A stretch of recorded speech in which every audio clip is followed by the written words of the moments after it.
अभी हम पढ़ेंगे सेरेब्रो स्पाइनल फ्लूइड मतलब CSF। उसमें हम सबसे इम्पॉर्टेंट देखेंगे CSF का फ्लो कैसे होता है, कहाँ से वो फ्लो होकर कहाँ तक जाता है। तो सबसे पहले हमको उसमें वेंट्रिकल्स का जानना बहुत ज़रूरी है, क्योंकि वेंट्रिकल्स में CSF प्रेजेंट होता है जहाँ से वो फ्लो होता है। सो वेंट्रिकल्स ब्रेन में प्रेजेंट होते हैं जहाँ से CSF फ्लो होता है। सो ब्रेन में 4 वेंट्रिकल्स होते हैं, फर्स्ट, सेकेंड, थर्ड और फोर्थ, जिसमें फर्स्ट और सेकेंड वेंट्रिकल को लैटरल वेंट्रिकल्स भी बोलते हैं। वो है यहाँ पे, ये दो है lateral ventricles, right lateral ventricle और लेफ्ट लैटरल वेंट्रिकल। और लैटरल वेंट्रिकल हमारे 4 ब्रेन में प्रेजेंट होते हैं, 4 ब्रेन में प्रेजेंट होते हैं। फर्स्ट एंड सेकंड वेंट्रिकल हो गया, उसके बाद ये है third ventricle. Third ventricle present होता है हमारे मिड ब्रेन में, और जो फोर्थ वेंट्रिकल होगा जो यहाँ है वो हमारे होगा हाइंड ब्रेन में। सो हर ब्रेन के अपने एक कैविटीज़ है जिसको हम वेंट्रिकल्स बोलते हैं, और जहाँ से CSF फ्लो होता है। सो ये है वेंट्रिकल्स का डायग्राम, जिसमें ये दो है लैटरल वेंट्रिकल जो कि 4 ब्रेन में प्रेजेंट होंगे। ये लैटरल वेंट्रिकल इंटरवेंट्रिकुलर फोरामेन, दो वेंट्रिकल्स के बीच में जो फोरामेन होगा उनको क्या बोलेंगे, इंटरवेंट्रिकुलर फोरामेन। लैटरल वेंट्रिकल आगे जाके कंटिन्यू होते हैं थर्ड वेंट्रिकल में।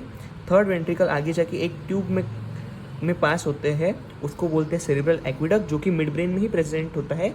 मिड ब्रेन की कैविटी को ही सेरेब्रल एक्विडक्ट बोलते हैं। उसके बाद ये सेरेब्रल एक्विडक्ट आगे जाके कंटिन्यू होता है फोर्थ वेंट्रिकल में, जो कि हाइंड ब्रेन में प्रेजेंट होता है। सो सिंपली ये लैटरल वेंट्रिकल है जो आगे जाके कंटिन्यू होंगे थर्ड वेंट्रिकल में। थर्ड वेंट्रिकल आगे जाके कंटिन्यू होगा सेरेब्रल एक्विडक्ट, जो कि फोर्थ वेंट्रिकल में ओपन होगा, और वो जाके आगे सेंट्रल कैनल में कंटिन्यू होगा, जो कि स्पाइनल कॉर्ड बनाता है। क्योंकि स्पाइनल कॉर्ड की जो सेंट्रल कैविटी होती है उसी को हम सेंट्रल कैनाल बोलते हैं। सो यही से CSF का फ्लो है। तो सबसे पहले CSF बनता है लैटरल वेंट्रिकल में, उसके बाद वो थर्ड वेंट्रिकल में पास होता है, उसके बाद वो सेरेब्रल एक्विडक्ट में जाता है, और बाद में वो फोर्थ वेंट्रिकल से जाते हुए वो फाइनली सेंट्रल कैनाल से पास होते हुए स्पाइनल कॉर्ड में चले जाता है। सो यही है CSF का पाथवे। सो हम देखते हैं अभी इसको थेरोटिकली।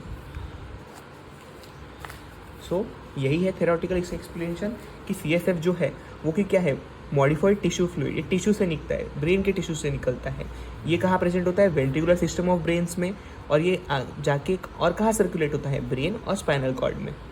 फॉर्मेशन CSF को कौन बनाता है, तो जो बल्क ऑफ CSF है वो है लैटरल वेंट्रिकल से बनता है। ज़्यादा से ज़्यादा जो CSF है वो लैटरल वेंट्रिकल से बनता है, मतलब फर्स्ट एंड सेकंड वेंट्रिकल से ही मेजॉरिटी ऑफ द CSF बनता है। और लैटरल वेंट्रिकल्स कहाँ प्रेजेंट होते हैं, 4 ब्रेन में। लेस ऑफ CSF मतलब CSF थोड़ा कम बनता है थर्ड और फोर्थ वेंट्रिकल में। CSF का जो अमाउंट है वो है 150 ml हमारे बॉडी में। ये फॉर्म होता है at the rate of 5000 ml per day. और CSF का जो नॉर्मल प्रेशर है वो है 60 to 100 mm ऑफ H2O। ये जो इसका जो एब्जॉर्प्शन है वो मोस्टली एरेक्नॉइड विला से में इसका एब्जॉर्प्शन होता है।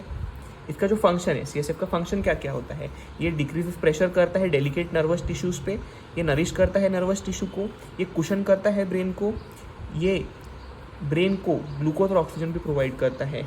अगर हमारे ब्रेन को ग्लूकोज और ऑक्सीजन 3 से 5 मिनट तक नहीं मिलता है, 3 to 5 मिनट्स तक अगर ब्रेन को हम ग्लूकोज और ऑक्सीजन का सप्लाई नहीं देते हैं तो पर्सन डेड होकर कोमा में भी जा सकता है। लेकिन CSF के वजह से उसको वो 3 to 5 मिनट्स के अंडर भी ग्लूकोज और ऑक्सीजन मिल सकता है, इसलिए CSF बहुत इंपॉर्टेंट है अपने बॉडी में।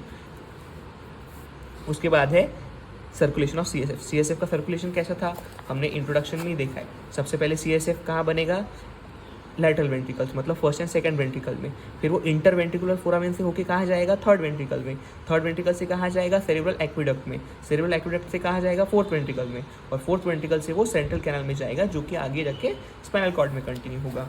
वही यहाँ पे पाथवे दिया है कि फॉर्म्स इन लैटरल वेंट्रिकल्स, उसके बाद इंटरवेंट्रिकल फोरामेन के थ्रू वो थर्ड वेंट्रिकल में जाएगा। ठीक है, सबसे पहले बना कहाँ पे, लैटरल वेंट्रिकल में। इंटरवेंट्रिकल फोरामेन से हो गया थर्ड वेंट्रिकल में। उसके बाद कहाँ गया, एक्विडक्ट ऑफ मिड ब्रेन में, मतलब सेरेब्रल एक्विडक्ट में गया। उसके बाद कहाँ गया, फोर्थ वेंट्रिकल में। फोर्थ वेंट्रिकल से वो कहाँ गया, सेंट्रल कैनाल जाके स्पाइनल कॉर्ड में।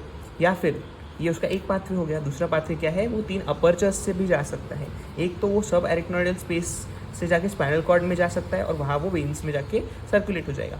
दूसरा ये है कि क्रेनियल कैविटी में जाएगा, ब्रेन में जाएगा। एक एपर्चर स्पाइनल कॉर्ड में जाता है और एक अपर्चर ब्रेन में जाता है। तो एक स्पाइनल कॉर्ड में जाके स्पाइनल कॉर्ड में एब्जॉर्ब हो जाएगा, या फिर एक ब्रेन में जाके सेरिब्रम में जाके एब्जॉर्ब हो जाएगा। सो ये था पाथवे ऑफ CSF, जिसमें वो सबसे पहले लैटरल वेंट्रिकल में गया। लैटरल वेंट्रिकल से फिर वो interventricular foramen through third ventricle में गया।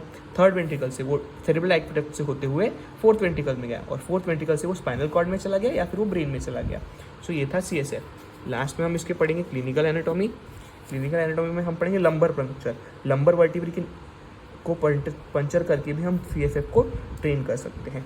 उसके बाद था हाइड्रोसीफेलस, हाइड्रो मीन्स वाटर, सीफेलस मतलब ब्रेन, मतलब ब्रेन में वाटर जमा हो गया, तो ब्रेन का वाटर मतलब CSF, मतलब accumulation of CSF in the brain is called as हाइड्रोसीफेलस।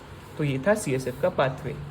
ये सारे पाथवे और न्यूरो एनाटॉमी के सारे स्कैन नोट्स आपको हमारे टेलीग्राम चैनल पे मिल जाएंगे, जिसका डिस्क्रिप्शन बॉक्स में मैंने लिंक दे दिया है।